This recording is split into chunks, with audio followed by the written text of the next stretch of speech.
नमस्ते, मेरा नाम है स्नेहल। आज हम बात करेंगे बैक पेन के बारे में। Back pain is a very common issue in modern world. लगभग 80% लोगों को बैक पेन से जाना पड़ता है। बैड न्यूज़ ये है कि आपको किसी ना किसी पॉइंट ऑफ टाइम में बैक पेन को फेस करना पड़ेगा। आप होम मेकर हो या आप प्रेगनेंसी में हो, पोस्टपार्टम पीरियड में हो, आप सॉफ्टवेयर इंजीनियर हो, आप सीईओ हो या ऑटो ड्राइवर हो, आपको बैक पेन कहीं ना कहीं पे लाइफ में होना ही है।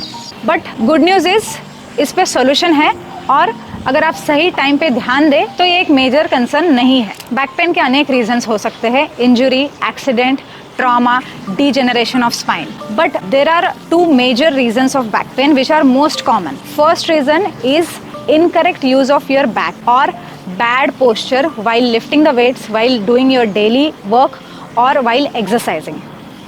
Second reason is constant feeling of restlessness in your mind. Yes, this contributes to emotional strain and psychological disturbances. इसके वजह से बैक पेन इंड्यूस हो सकता है। These are the two most common issues people are suffering from back pain. So what we can do to alleviate this back pain? Joseph Pilates, जिन्होंने Pilates discover किया है, he says that you are as old as your spine. If your spine is stiff at 30, that means you are old. If your spine is flexible at 60, that means you are young. आपके spine पे, मेरुदंड पे निर्भर करता है कि आपकी आयु, आपकी क्वालिटी ऑफ लाइफ कैसी रहेंगी। स्पाइन को समझते हैं। स्पाइन में 24 मूवेबल वर्टिब्रेज रहते हैं। जो आपका मेरुदंड है, ये एक ब्रेन का पार्ट है, इससे नर्वस सिस्टम कॉन्स्टिट्यूट होती है। ये 24 वर्टिब्रेज का अच्छे से मूवमेंट होना चाहिए। One movement is stretching, that is the vertical movement of spine.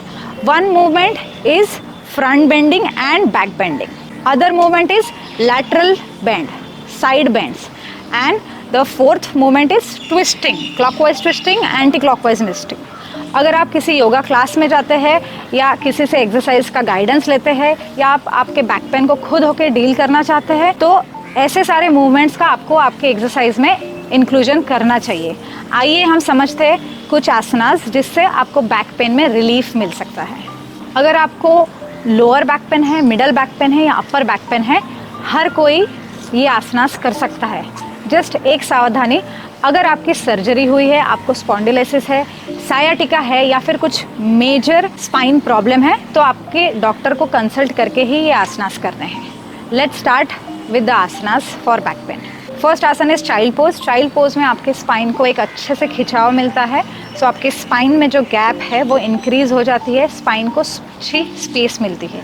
ये आसन को आपको 2 से 4 मिनट तक होल्ड करना है। उसके बाद हम आएंगे पर्वतासन में, डाउनवर्ड फेसिंग डॉग। ये आसन करते हुए आपके शोल्डर्स अच्छे से ओपन होते हैं, स्पाइन को खिंचाव मिलता है और लोअर बैक पेन को भी सपोर्ट और स्ट्रेंथ मिलती है। थर्ड आसन जो हम करने जा रहे हैं, इट इज़ कोबरा पोज, भुजंग आसन। भुजंग आसन में स्पाइन को बैकवर्ड स्ट्रेच मिलता है, चेस्ट ओपन होती है और ब्लड सर्कुलेशन इम्प्रूव होता है।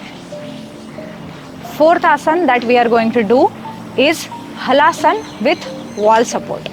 वॉल के पास जाके आपको दोनों पैर वॉल की तरफ ऊपर अच्छे से रेस्ट करने हैं। ये पोजीशन में आपको हर एक आसन में 2 से 3 मिनट तक रहना है।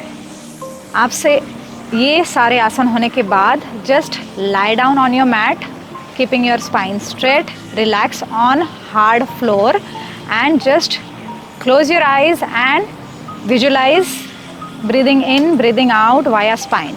Imagine you are inhaling from the spine and exhaling out from the spine. After 10 to 15 rounds of breathing, you are done with the practice. Thank you.